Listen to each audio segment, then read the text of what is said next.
আমি যদি বোঝানোর পরে যদি উনি না পারেন তাহলে ডেফিনেটলি আমি একটু রিয়েক্ট করি।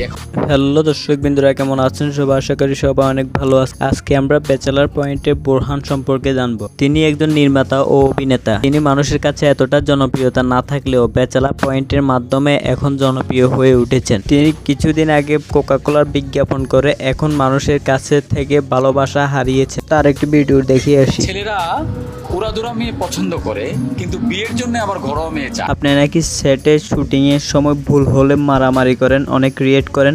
আমি যদি বোঝানোর পরে যদি উনি না পারেন তাহলে ডেফিনেটলি আমি একটু রিয়েক্ট করি। এখন হয়তো একটু বেশি হয়ে যায়, এটার জন্য আমি খুবই সরি ফিল করি। এবং আপনি যদি অন্য ডিরেক্টর হয়ে কাজ করেন তখন কিভাবে মেনে নেন? অন্য ডিরেক্টরের হয়ে যখন আমি কাজ করি তখন এটা হইতেই পারে। It's a part of game. এই পর্যন্ত অনেকগুলো নাটক ও ওয়েব ফিল্মে কাজ করে, এখন কি নিজেকে প্রফেশনাল অ্যাক্টর মনে করেন?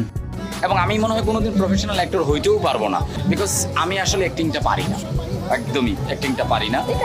হোটেল রিল্যাক্সে কাজ করে কোনো সমস্যা হয়েছে কিনা? এতে কাজ করার আপনার অনুভূতিটা কী ছিল? আমি একটু কনফিউজ ছিলাম যে এই ক্যারেক্টারটা আসলে ডুয়েল পার্সোনালিটি। তো বন্ধুরা, কোকাকোলার বিজ্ঞাপন করে জীবন এখন তার ফেসবুক পেজ হারিয়েছে। আপনার একটি মন্তব্য কমেন্টে জানান।